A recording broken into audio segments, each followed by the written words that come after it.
If you go to see this movie, I defy you to not have fun. This movie got an ovation. Bing bong. This is one of the most fun movies I have ever seen. My expectations for going to see Cocaine Bear were very low. Very, very low. This is a sort of true story, at least the first part about the bear doing cocaine. Everything else didn't really happen. But it's one of those things where the trailer makes it seem very simple. This is a bear that does cocaine and then just goes on a rampage. And I was honestly okay with that. I would have been fine if this movie was 90 minutes of a bear coked up, just wreaking havoc on people in a forest. That would have been totally fine. But what I did not expect was for this movie to not only know how ridiculous its premise was and to be fully aware of how stupid it actually is, but in the best possible way. But what I didn't expect was for this movie to make me feel. Cocaine Bear made me feel. One of the interesting things about this movie is that, to my surprise, it actually has a plot, an actual plot with actual characters that sort of matter to an extent. They do sort of keep you invested in like where the movie is headed, where the story is headed, because going in, I didn't really think there was a story. While I would have been okay with that, I really appreciate that the movie didn't just give you like an insane 90 minutes. Don't get me wrong.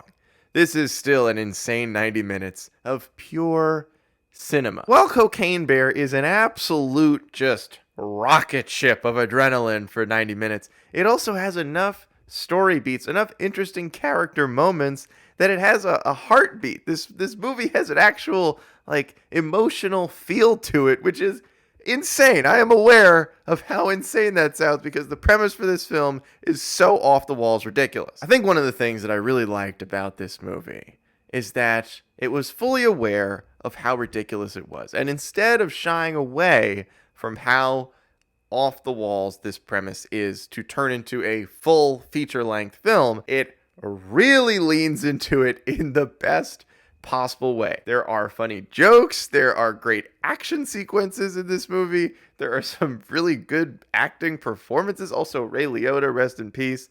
This is, I believe, his final film, the final movie he was in. What a way to go out, man. This is like an absolute blast of a movie from start to finish. That's really all I wanted, and I would have been okay with it if it was just very, very dumb. And while it is dumb, it's dumb in a really smart way. Like, it's being done in a really intelligent way. There are even some shots in this film that actually look like a little bit of thought was put into how they were framing it, and I appreciate that kind of stuff. Now, I will say, I should at this point probably disclose that I like movies that know they're being dumb, right? Kung Pao, Enter the Fist, a classic. Kung Fury, another classic. Still waiting on that Kung Fury universe to finally take shape. I like those kinds of movies. Movies that know they're dumb and they're being dumb on purpose. And so I was kind of ready to just jump in. This movie looked so absolutely stupid that was enough for me.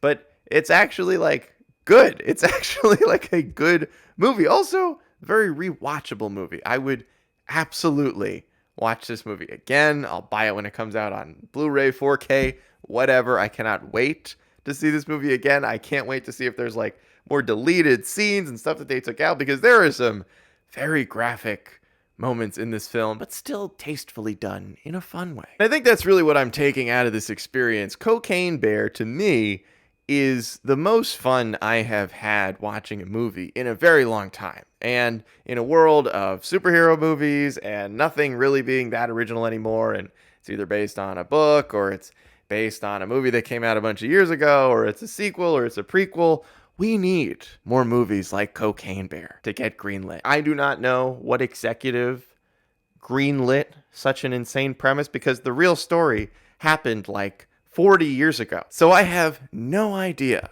how this actually came together at this point. But boy, am I happy a movie like Cocaine Bear exists. I hope that with movies like Megan and Cocaine Bear just barreling their way into cinemas, I hope it means we get more movies that are so dumb because they're being dumb on purpose, because they want to be dumb. They don't want to be taken that seriously. Do not go into this movie if you are looking for some sort of like Martin Scorsese, Tarantino style cinematic masterpiece. I think Cocaine Bear certainly has its place in the cinematic masterpiece universe. That's just my opinion. I think this is a genuinely good film. But most importantly, all that other stuff aside, it's fun. It's just a fun movie from start to end. This movie is so much fun. I defy you, if you go to see this movie, I defy you to not have fun when you are in the theater. This movie got an ovation when the credits rolled. An ovation